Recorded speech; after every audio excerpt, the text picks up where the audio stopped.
Okay, hello, and welcome back to the Unapologetically Relatable podcast. Welcome back, everyone. I'm Lindsay. And I'm Skylar. And we are just so excited that everyone is joining us. We're slowly improving each week. So thank you for, listening through all of our complications as we figure everything out. But we're really enjoying it so far. So we're excited to be here again. Yeah, I love recording and just kind of talking. It's become like a little bit of therapy, so it works out. Exactly. It gives us a chance to catch up and just talk about all kinds of different things, which is nice. So what's been going on with you? Anything? Let's see. Not too much. I've really been focusing on finishing out this school year because it's like dragging. I think we have 13 or 14 school days left. Oh, nice. So I'm ready for that because I just need a little bit of a break. I did finish up, I think we talked about it last week, but I finished up my first year of my master's program. So I'll start a summer program like early June. So that'll be nice, but really just kind of prepping for summer. I have to pack up my whole classroom, which is going to be a lot of work, including my fish and my lobster. So I'm trying to figure out how am I going to Are you taking those home for the summer? I guess you kind of have to, right? Yeah, so I'm moving schools. I've been at my school for 3 years, and I applied at a new school in the same district, and I'm moving to a new school. So everything has to get packed up. I actually ordered like those tubs on Amazon. I think I got a pack of 6 to load all of my stuff in and then store them at home easier. Okay, well that's good. Yeah, but I need to find, I think I'm going to have to buy a fish stand because I don't know where I'm going to put my fish tank. So I don't know. Yeah, it's a lot. So I'm prepping for that. I think I have one more observation I have to have done, and then after that, I'm literally about to just unpack my room. So kids are going to be like, what are you doing? I'm like, this is a lot of work, guys. I got to do what I got to do. This is necessary. Yes. Well, nothing. I How haven't about really been up to too much. I'm still getting ready for Kalila's birthday party. I ordered a couple like balloon arches. I'm going to put those together. And I actually ordered them from Shein. I didn't know you could order party supplies from them. I saw it on TikTok. I find everything on TikTok.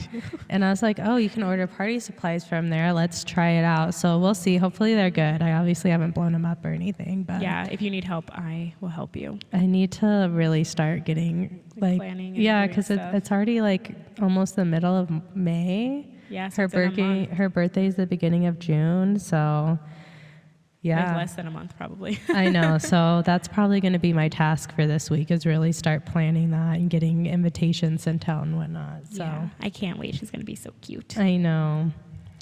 Well, let's go ahead and get into our episode this week. Yeah. Our focus this week is going to be around being a teen mom and just that kind of lifestyle that me and Lindsay both experienced at a young age. Yeah, like we've mentioned in past episodes, Skylar and I were both teen moms, and it is an experience. It's it's rough. I'm not gonna lie.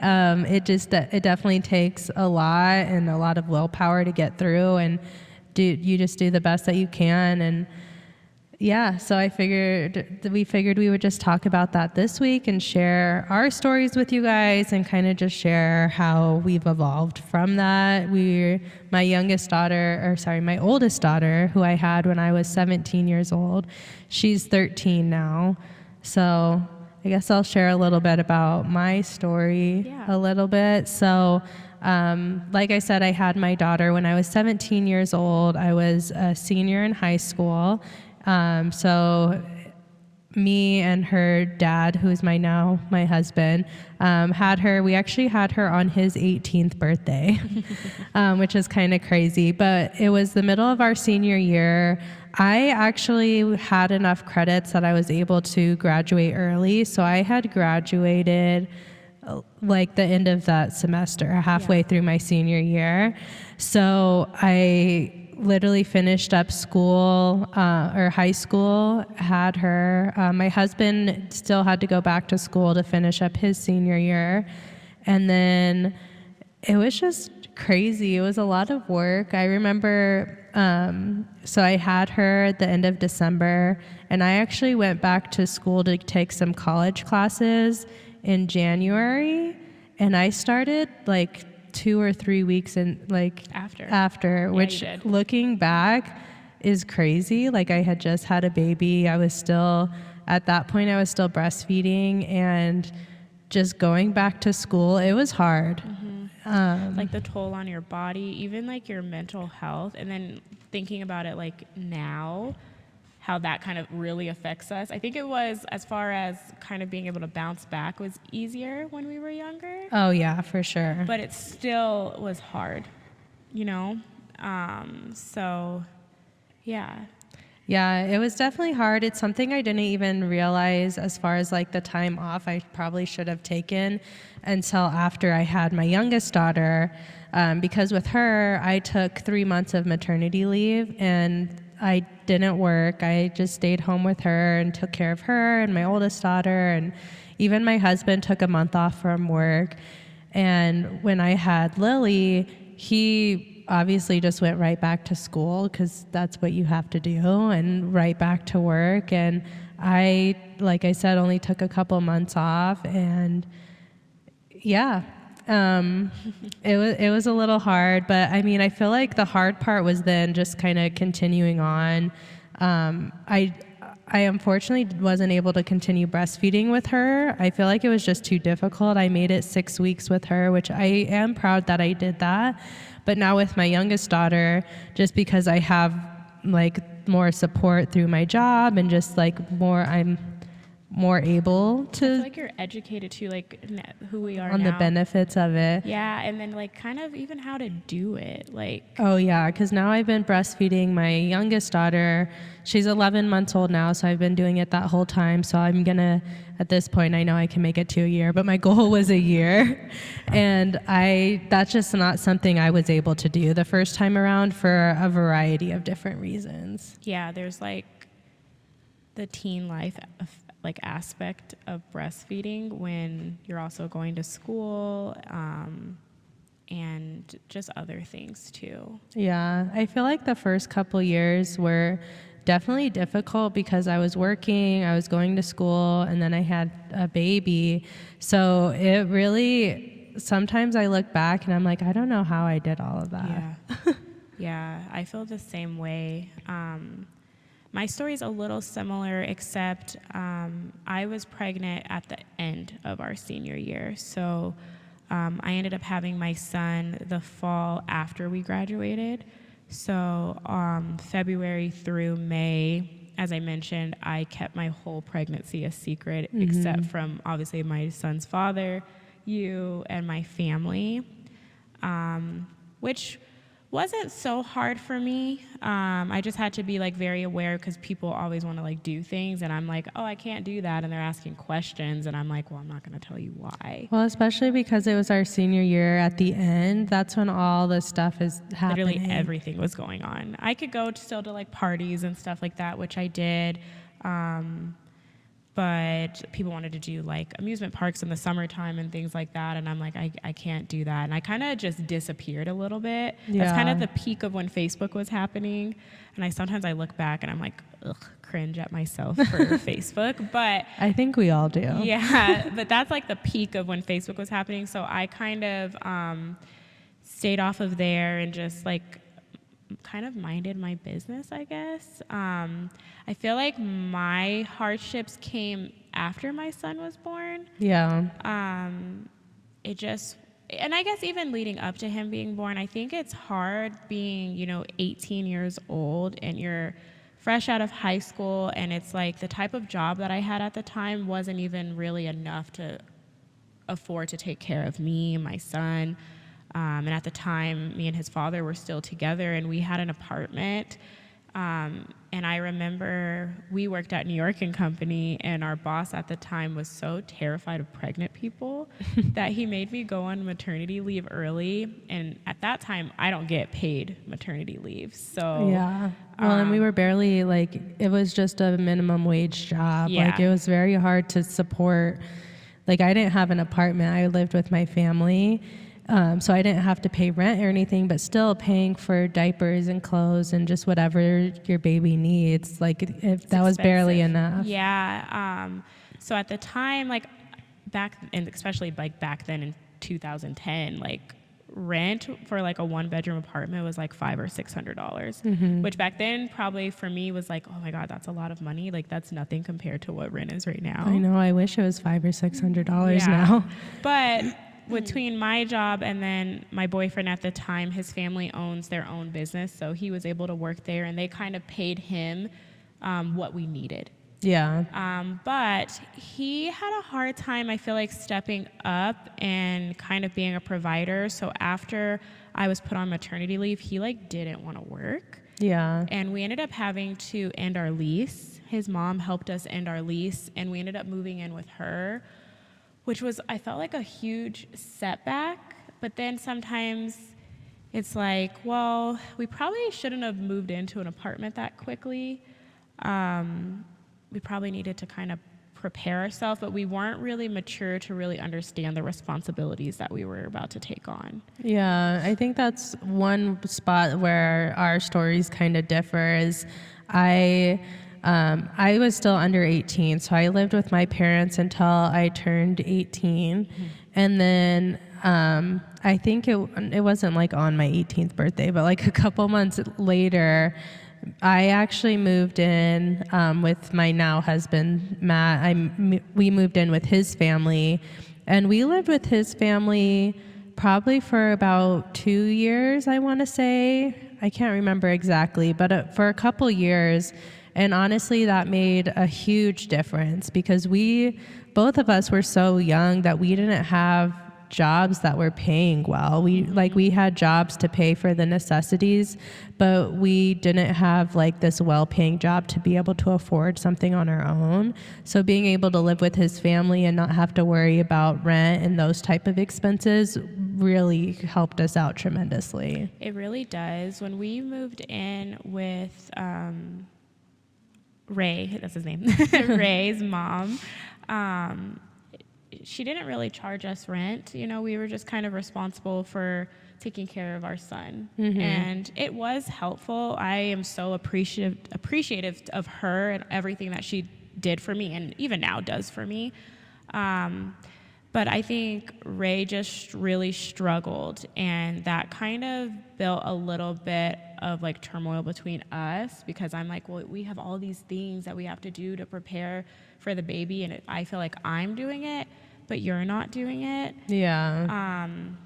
And that went on, I feel like, probably all the way up until our son was born, and then we even tried after that. And while that is all going on, I also was going to college. Mm-hmm. So I'm now 18 and in college, pregnant as can be. I remember my literacy teacher that I had was so kind to me, especially leading up to the birth of my son, because I ended up having some complications and I had to miss kind of the remainder of the semester. And he allowed me to make up any work so that I could finish the course. And he passed me, which I wish I remember his name. It was so long ago, but I'm very grateful to him. But like going to school, being pregnant, then giving birth is a lot. And then not having a break to heal afterwards. So I am like the type of person, I have a hard time asking for help. I feel like I just need to do everything, even when there's times that I know I don't need to do it. Yeah. And after I gave birth, that was like an all-time high. And so Ray at the time would like not go to work, and I'm like, well, your mom can't take care of our baby. Like, we got to do that. So I ended up going back to work, I want to say 2 weeks after I gave birth to RJ, and I had complications with my delivery, and I was in no position to be back at work. I remember the first day there, and at the time, our shifts were only like 4 hours. So they're not... Yeah, it was like 5 to 9 or yeah, they're not something super like that. long shifts, and I think it was a 5 to 9 shift, and I was in so much pain. I remember sitting up at the front pretending to fold clothes because I just needed to sit. Like my body was in so much pain. And I went back home and I like cried the whole way home. And when I got there, I kind of even told Ray, like, you've got to step up. Like, I am not in a position to be working right now. Like, I should not be like doing that. Well, it's crazy too, because now, like I said, I had my youngest daughter when I was 30. So it's like the age difference is a huge difference there. And I just, my body didn't like bounce back as easily because I wasn't as young. I don't have the same energy. Not that I didn't heal well, but it's just different at different ages. But I just remember, honestly, probably that whole first month while Matt was home, I was just so tired and just like resting and like really not doing a lot of like physical activity other than like very basic, like we'd go for walks and stuff. But that was it, because my body was just so tired. And it's like, so how did we go back to work and school 2 weeks later? Like, we just pushed through, I guess, but we probably shouldn't have. Yeah, I powered through that pain, and it prolonged my healing process. It took me so long to heal from my first pregnancy that I was so terrified when I was pregnant the second time. My doctor was probably over me. I'm like telling them all of these details about like what happened, like they weren't my same doctor. Yeah. But I'm just like, this and this happened, and it was the complete opposite with my youngest. I healed amazingly and had such a smooth delivery. But with me going back to work 2 weeks after, I feel like that kind of put a wedge between me and Ray. And we ended up breaking up, I think, when RJ was 7 months old.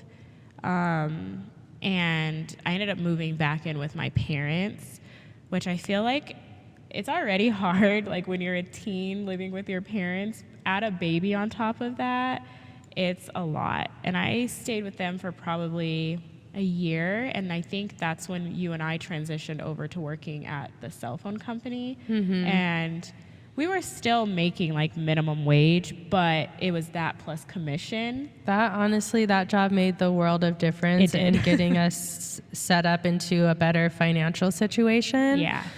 Just to be able to support our families. Not that, or at least for me, Matt was working, but again, we were so young that it's just different. Like, it was still hard.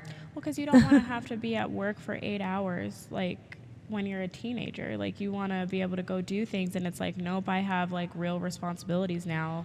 I can't go do normal things that people my age are doing. Yeah. I feel like that job helped me as well. I got my first apartment on my own with that job, and I was so proud of myself. Yeah. And just that I could provide like a home for me and RJ, and be, at this point, I'm now 19, doing it on my own. It felt really freeing. And in the meantime, like, me and Ray were kind of trying to work out if we were going to get back together. And then that's kind of when I met my daughter's dad, and we decided that we weren't going to get back together. And I feel like that's like really hard, like to not have the person that you had a baby with there. So it's like I'm doing all of the things by myself at night, and then I think RJ was going over there like on the weekends at that point. So I felt like he also kind of got like a little bit of a free pass, because I'm like getting up early in the middle of the night and doing all those things, and he's not working, and I got very resentful towards him, I feel like. Yeah, I do feel like that is one thing that people don't think about when you have a kid, when you have a baby, when you're a teenager. So like I mentioned, Matt and I weren't living together for probably the first 6 months of Lily's life. And he would still come around during like the day, and he was helpful, but he wasn't like staying the night. So the night shift was on me. And that's not like saying anything about him. That's just what our situation was. He was there during the day. But it was, I remember when we had our second daughter, I was like, you missed part of that. And no like shame Yeah. to you. It just is what it is. I was like, but now you're in for like a real awakening of This what is it's like. really like with a newborn at home. See, Ray was there during my newborn phase. He was helpful in that side of things. Yeah. RJ also, we went home, I want to say like 3 days after giving birth, and we went home, and I want to say on the 4th day I noticed he was like turning yellow and orange, like his eyes were super yellow and his gums were orange and yellow. And I called the doctor, and they told us that we need to go back to the emergency room. So we go back to the hospital, and they're trying to poke my 4-day-old baby to put an IV in him, but his like veins are not showing. So I remember just kind of crying and feeling like so helpless that I couldn't help him. And I feel like it doesn't matter, like if you're a teen mom or an older mom, that still is like hard to watch your baby be in pain. But RJ ended up having like severe jaundice. I forget what his bilirubin levels were, but he ended up having to get like a blood transfusion, and we ended up getting admitted to the NICU, and we were there, I want to say, for like a week. And even that's that so was scary. hard. Yeah. And I didn't leave the hospital like once. I stayed there for a week straight. And that also probably did not help with my healing. I definitely probably needed to go home and like lay in a bed and like Yeah, but it's rest. like you can't leave your baby. Like even when Kalila was in the hospital, she was older, so it was still different. But she was there for probably 4 days, and I didn't leave. Yeah. And I felt gross and nasty, and I even showered at the hospital. Yeah, I but did still, too. it's not. You just don't feel as clean. No, it's different. Yeah, and I also, I know you talked about breastfeeding with Lily. My breastfeeding experience with RJ was different. I had like an oversupply, and I would pump when he was in the incubator, and the fridge that we had in our room was stocked with so much milk. That is one thing where I was talking about like being educated. I had no idea you could have an oversupply of milk. Yeah. It's also extremely painful. I did not really do research on breast pumps. Yeah, see, I didn't either. I tried to think about it, like if I know I had a breast pump because when I would go to school, I would pump so that she could have breast milk. But I feel like and it could have just been the time too, like things have changed so much in the last 13 years. But I feel like I remember being told that I just like, if I could just breastfeed for 6 weeks, then I was good. And so I did, and I was like, sweet, I made it to 6 weeks, we're good to go. And now I'm like, well, nobody really told me, like, not that I could do it longer, but kind of. Yeah. Or that I should do it longer, that it's helpful, or any of that information. And now it's like recommended to do it for 2 years, which I'm still not doing that. But I made it a year, and it's like that. It is very difficult. And honestly, It's like a full-time job. it is like a full-time job. But the other thing is, honestly, that first month to 6 weeks is so hard anyways. Yeah. And it's like once you get past that like 1 month to 6 weeks, it honestly gets so much easier. I feel like so it it's, levels out. Exactly. And I'm like, if anyone would have like explained that to me, because I didn't know the questions to ask. So if I had been explained that, I maybe would have been able to do it longer. But in my mind, it was like, you just do it for 6 weeks. And then you're done. Yeah, my doctor, I feel like they did really good with me being like a teen mom. I didn't feel judged by my OB, who is also still my OB to this day. But they were not super like, they didn't educate me on a lot of things. I did meet with a lactation, I don't know if it's a nurse or a specialist, when I had my son. And they helped about the oversupply a little bit. I nursed RJ for 4 or 5 months. I think my downfall was when I switched him to a bottle. He just no longer wanted to latch on. Yeah. And I feel like that connection is what helps the milk. Yeah. Honestly, I feel like we could do a whole episode about breastfeeding. I learned so much just from breastfeeding my youngest daughter. And mine's similar with you. Like with my youngest daughter, I was able to nurse her for like I nursed her and I fed her a bottle, but I made it to the year mark with her as well. And it was super freeing. I remember feeling bad that I only made it 4 months with RJ, but I was like, eventually I just wasn't producing enough milk, and I wasn't educated on how to get my supply up. I think the thing I think about too, because I didn't feel bad about it until I've now made it almost a year with Kalila. But then I'm like, I wish I would have went longer, which I do, but at the same time, it was hard. Mm-hmm. Like it was very difficult because of how much I had to work and go to school. Like to be able to pump in that time as well. Honestly, I don't think I would have been able to do it anyways. Yeah, I was grateful that I was able to do it. And then one thing that I did want to like kind of transition and talk to you about was how your family like took it. Yeah, so that one, I remember I told my mom probably like a couple days after I had a positive pregnancy test. And I told her, and she was like kind of like disappointed, like obviously because I was only 17. And I remember she was like, well, you have to tell your dad. And I asked her to tell him, and she said no. She said I had to tell him. And then I was like, well, I'll tell him tomorrow. And she's like, no. She's like, this is so... telling him right she's now. like, this is such a big thing. Like, I can't keep this from your dad. Like, you have to tell him. So I told him. And I actually remember getting sent to my room. Yeah, I remember this.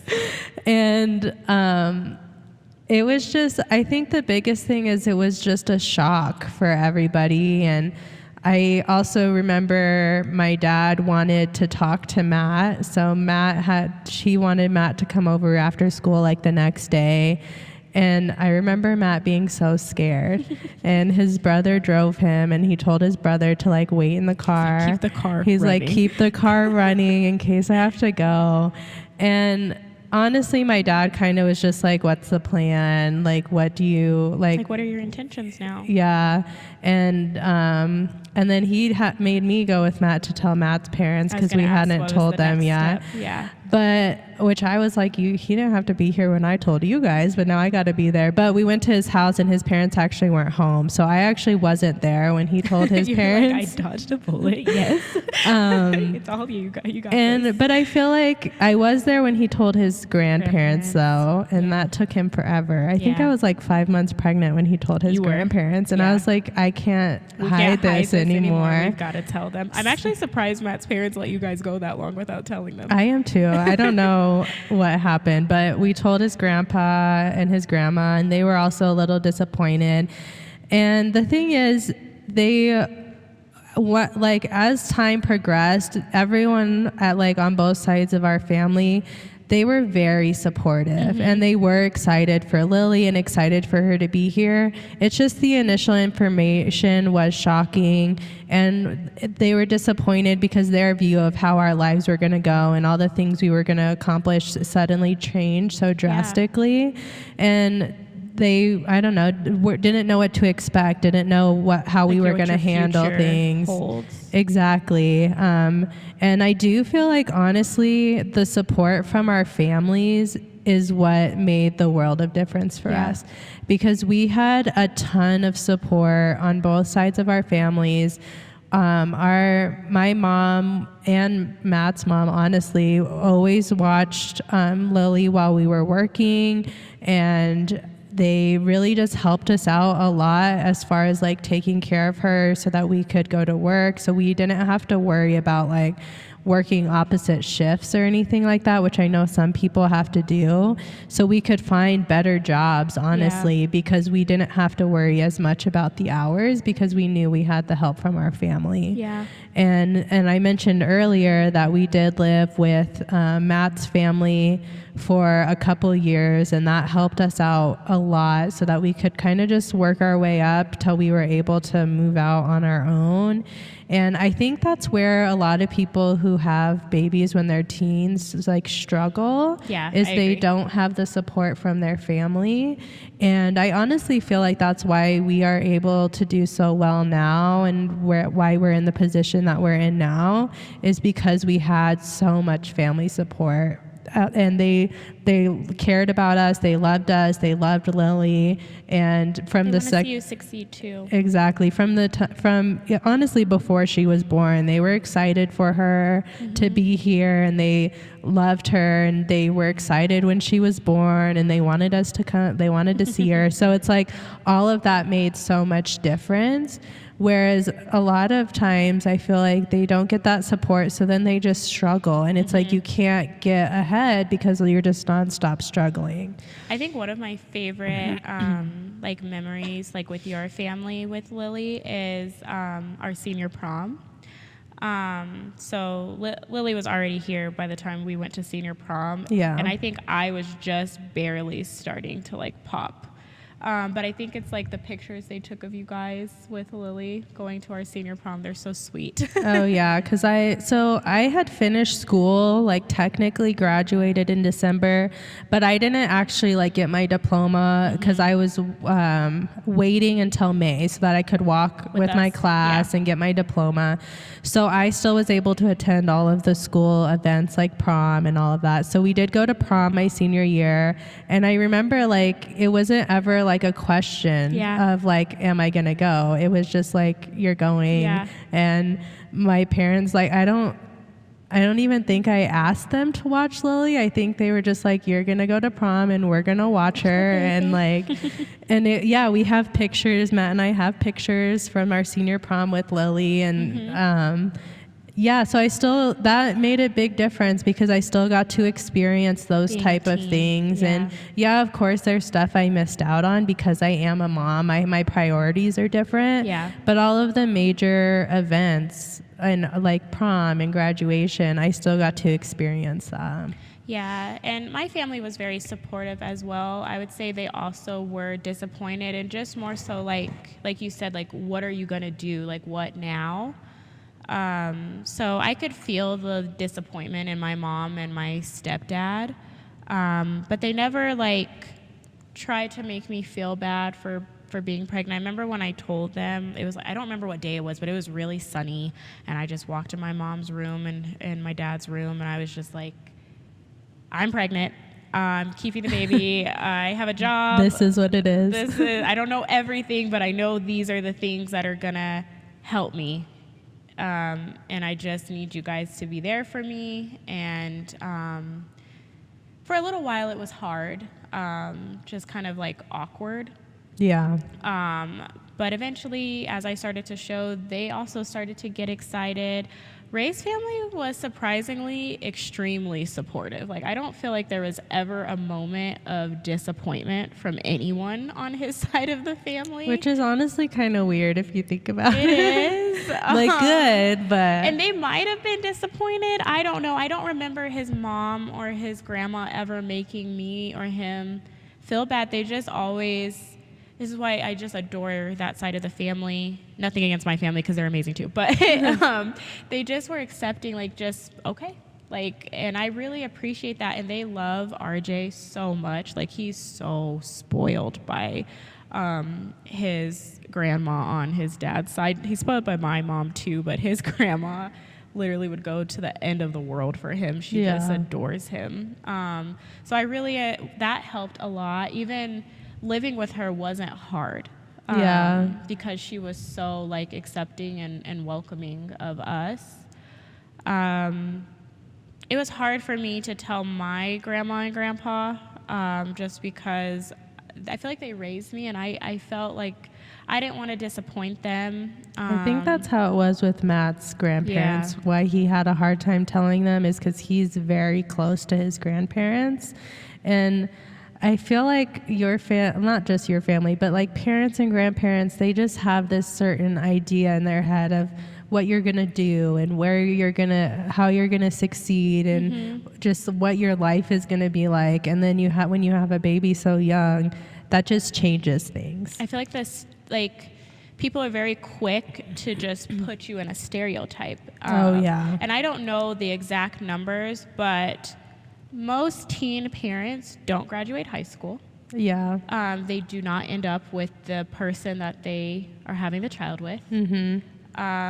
They normally do not go on to further their education. And they tend to struggle even into their mid-20s, possibly even further. Well, I was like looking it up too because I was just like curious, and a lot of what you said, but the stereotype is that they're unsuccessful, that they live in poverty, that the fathers are absent completely, and the mom's doing it all alone, and it's like they normally also get pregnant very early right after as well. Yeah.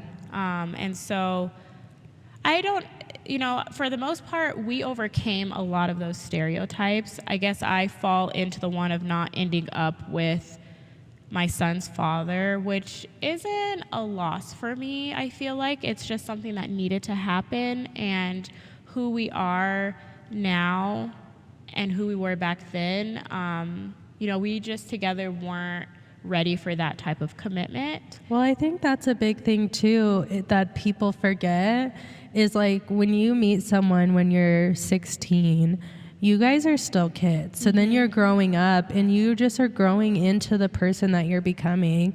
And maybe the person you grow into just no longer fits with the person that they grow into.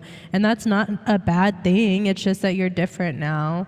But people, I feel like, look at it so negatively. And it's like sometimes, like with me and Matt, we just grew up. And when we grew up and grew into ourselves, we still fit together, which is actually not the norm. It's rare, yeah. And so the fact that you guys grew up and didn't fit together anymore doesn't necessarily mean you did anything wrong. And I think a lot of it was me, not Ray at all. But we also had been together since we were 14. Yeah. So that's 6 years, where 14 Skylar is not who 19 Skylar is, and not who 31 Skylar is. And I'm not saying that Ray has grown up a lot, but in some ways he's also still the same boy he was when we were 14. Like his personality, like the things he likes and things like that, which is funny because my son has some of those same traits. I see it all in him. And I mean that in the best way possible. But I have changed, and I've gone through so many phases in my life that I remember before we found out we were pregnant, I had got a full ride scholarship to the University of Northern Colorado. And I remember Ray telling me, like, you're gonna go off to college and leave me behind. And I'm like, no, like we're in game, like we're gonna end up together, like I'm gonna go to college, you're gonna come visit, I'm gonna come down. And then I want to say it was like a month later we found out we were pregnant. And even that like transition kind of was hard to like accept. I feel like I've talked about it before. I've always known that I've wanted to be a mom, but like this life that I had envisioned for myself at 18 kind of just in a blink of an eye changed. Yeah. And I had to really decide what was going to be best for me. Turning down that full ride scholarship was hard. And I was going to UNC to get my degree in education. So I already knew that that's what I wanted to do. Luckily, I had a good relationship with the counselor at the school. I unfortunately can't remember their name, but they told me of another scholarship that I applied for, and I feel like this is also rare. I was able to get a second full ride scholarship. and it was through the Community College of Aurora, and then it transitioned you into the University of Denver. And so that was another thing I used before I told my mom I was pregnant. I'm like, I also have a scholarship for college, because that one my parents were big on. Like, you're gonna go to school. And I don't think I was prepared. I know I wasn't prepared for school and motherhood. And so I completed a year and a half at CCA, and then I ended up dropping out and turning down that full ride scholarship. And that is probably one of the biggest mistakes I've ever made in my life. Because, one, it's a full ride scholarship. I don't have to pay for school, and I wouldn't have any loans.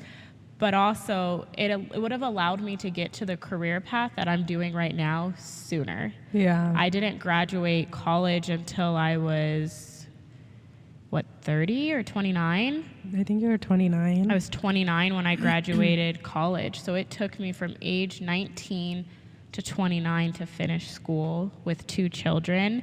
And a lot of people tell me, like, it's not how fast you finish the race, like, as long as you finish. But it was so hard.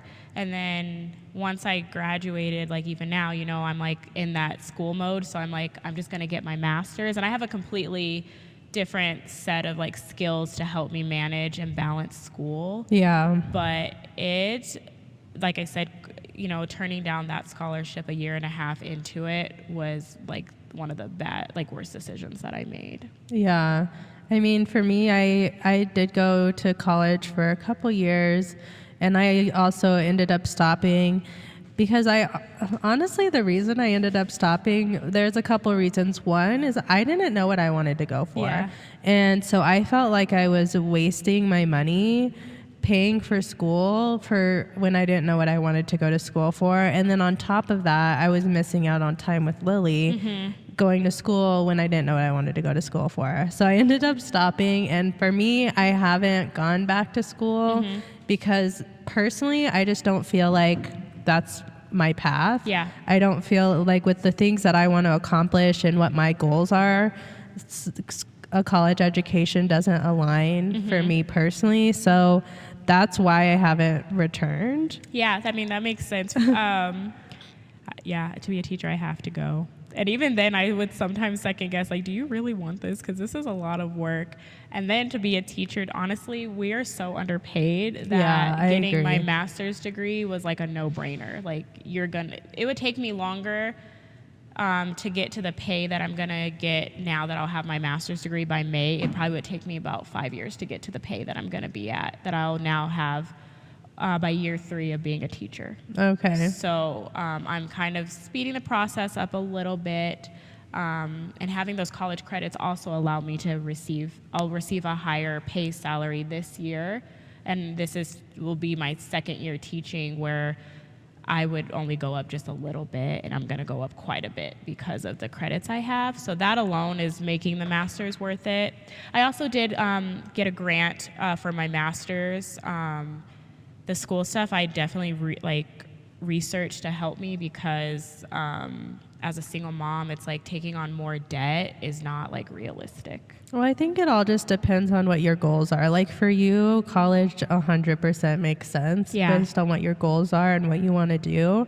So I think this is kind of off subject, but like if you kind of have to figure out what you want your goals to be and decide if school is the right fit for you, because it's not for everybody. It kind of makes me think of a question I had for you, which was like what you thought your life would be versus what it is now. Like, is it everything that you thought it would be pre-pregnancy, and then when you found out you were pregnant, to now? I mean, I did initially plan on going to college right after high school. Honestly, I feel like that's just because that's what you're supposed to do. Me too. Like looking back, it's like, because I was going to go for music. Me too. And it's like, honestly, what would I have done with music? Like, most likely I'm making more doing what I'm doing now than if I had gotten a degree in music. Not necessarily, but most likely. I wanted to be a music teacher. So I probably would have gone to school, but And then I don't know, honestly, from there, what where my path would have taken me. I feel like it would have been which sounds strange considering we had a baby at 16, but I feel like it would have been very difficult for Matt and I's relationship had I gone to school, simply because of location. Yeah. Because I would have probably gone to a school not nearby to where he was going to be going to school. So I feel like just location and doing long distance would have put a strain on our relationship. And having a baby also puts a strain, but it was different. Well, it's like you're together, but when, let's say the teen pregnancy didn't happen and you both were to go off to school, I think it's also, that's another obstacle for couples, young teen couples, to overcome, because now you're going to go build these new life experiences in college, and he's also doing the same thing. And as much as you want to keep that bond, it probably would get hard. Yeah. And that's kind of what Ray was kind of saying to me. He's like, you're going to go. Like, and you're like, no. And he's like, no, I'm being realistic. Yeah, he was serious. What about you? You think you probably would have gone to UNC for sure. For sure would have went to UNC. So the scholarship that I got was in the education program, and then I also got accepted into the music department there. I play the viola, and I love music. Like, music is such a huge passion of mine. So I would have been doing all of those things, I feel like. And I think one thing that I envision for my life is, like, by the time I'm like 22, 23, I would have been a teacher, opposed to what it is now. I've always known I would be a mom. And then I also always envisioned myself married at a young age. So it's sometimes hard to see that, like, that didn't happen. And even me being a teen mom doesn't mean that I would have been married. Like, it still could be this way too. Yeah. But I think the college part of it is the only thing in my life that I envisioned that would have happened sooner. And I could have had it. I think if I had a little more support when I was younger, I wouldn't have walked away from that really good opportunity that I had. Yeah. But other than that, I mean, I feel like all the things that I wanted, I have. It just took me a little longer to get there. Yeah, I agree. I mean, I feel like the place that I'm in my life now, I'm very happy with where I am in life and just the things I've accomplished so far. So I'm definitely not disappointed by any means. It's just my path was just different than other people's path, which I feel like is a struggle. Yeah. And I think that's also goes back to the stereotypes we were talking about. Like, most teen moms aren't like us. Like, I have some friends that are like us that are our teen moms, and I have some friends that are still kind of struggling from being a teen mom. Yeah. And that's just because they've had more children and things like that. And then just life in general. And maybe it's not the fact that they were a teen mom that it, like, led that way. It could just be life. I don't know. But I'm really, like, impressed with myself. I've been now a single mom twice, which is hard, but still it's a lot of work, and it makes me proud that I can do it. And it's not like I don't have, like, a team behind me. Like, I have a solid group of friends. My family is super supportive. And for the most part, my children's dads are also, like, supportive. Yeah. I mean, I think one thing that a lot of teen moms or teen parents is they have another kid again, like, so soon. Yeah. Which makes it even more of a struggle. Whereas I feel like that was one thing with me and that was one thing with me and Matt is we waited a really long time before deciding to have another child. And a lot of that, honestly, we could have had another one sooner and been fine, but we didn't feel like we were in the position to bring another child into this world. We still were, like, figuring out our lives and what we wanted to do. And we were, like, getting better into a better financial situation, but that takes time. Yeah. And we just had other things we wanted to do. I don't even think that we had the conversation of, like, we're gonna wait. It's just neither of us felt like we were in the position to have another child, so we just neither of us brought it up until we did bring it up, and here we were 10 years later, and we're like, okay, We're ready. I think we're actually ready to have another child, which actually shocked our families because I know. I think they thought you guys were done. I remember your mom telling me, I think that she's like, I don't know when I'm going to get another grandbaby. Yeah, I don't think our families thought we were ever going to have any more kids, but it just took time. And that, again, that was just our path of we needed to make sure we were good, that we were taking care of Lily and that she was well taken care of and that we were in a good position before we could have another child.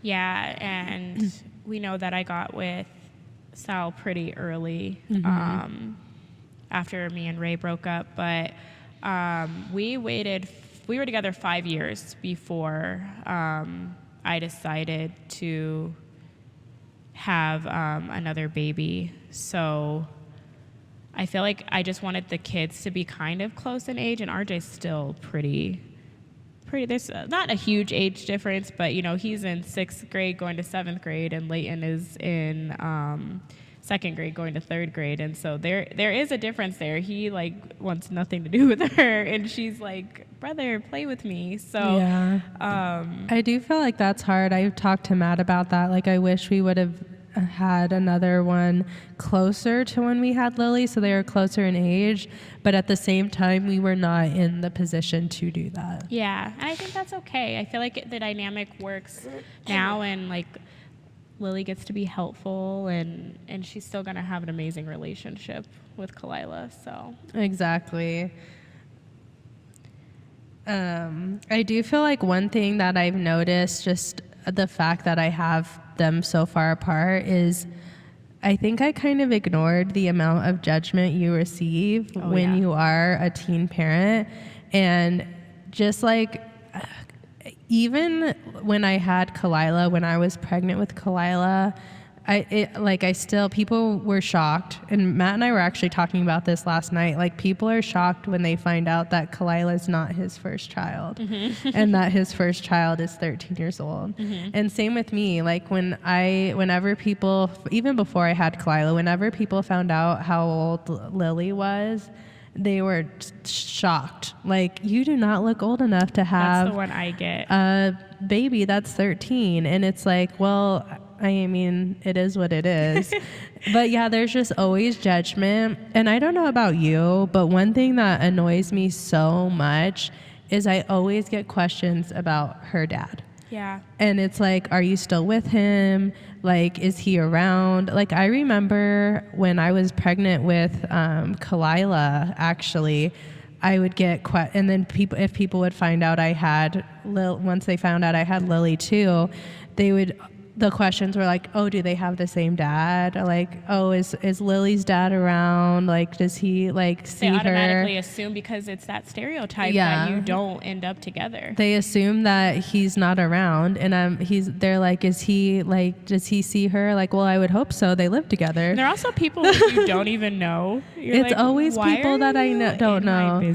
I remember being at King Soopers pregnant with Kalila, and some random lady came up to me and was like, asked me, and she's like, oh, is this your first? And I was like, no, like, this is my first. And I pointed at Lily, and then they asked, like, oh, do they have the same dad? Which is like first of all, like, is that any of your business? No, like, whether the answer is yes or no, it's none of your business. And what does it matter? Yeah, I get that one though. And for the longest time, people also thought that Sal was RJ and Leighton's dad. One of my close family friends, I'll never let her forget this. We were together, and me and Sal and the kids were at the store, and we ran into her.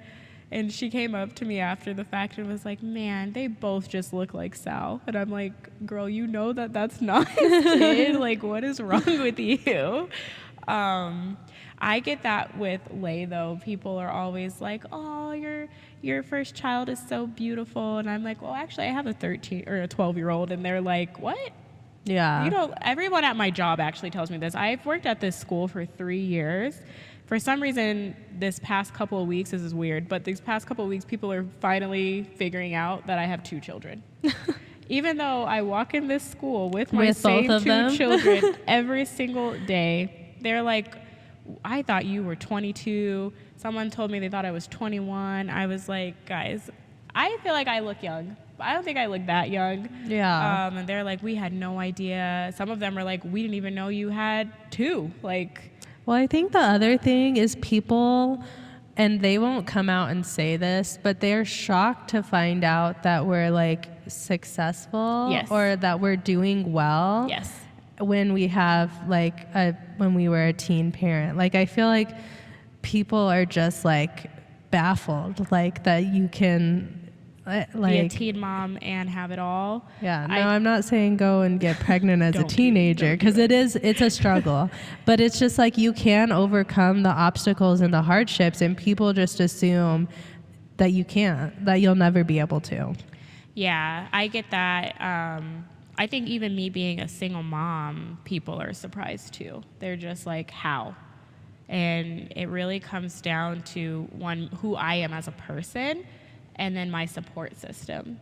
And I have to say, my kids are amazing. You know, they're very well-behaved kids. They do normal kid things that annoy me, but they're good kids. And I'm glad, because I feel like being a teen mom, I almost kind of a little bit grew up while I had RJ. I was thinking that too. It's we like grew up together. I kind of grew up with Lily in a sense, and I feel like in some sense every parent, no matter your age, kind of grows up a little bit with your kid, because you're learning how to be a parent, but more so when you have your child so young, because you're still a kid yourself. Yeah. So then you're growing up and you're figuring out how to be a parent while also figuring out how to be an adult with your child. Yeah, I agree. My last question for you is, what advice would you give a teen mom? I feel like the advice I would give is really just like focus on yourself and focus on your child. Like really think about, like, ignore all the judgments, ignore everyone thinking you should do things a certain way or that you need to do all this stuff, and really just figure out, okay, like I'm pregnant. What is the life that I envision for my child, and how am I going to get there? Yeah. And also, like, take the help.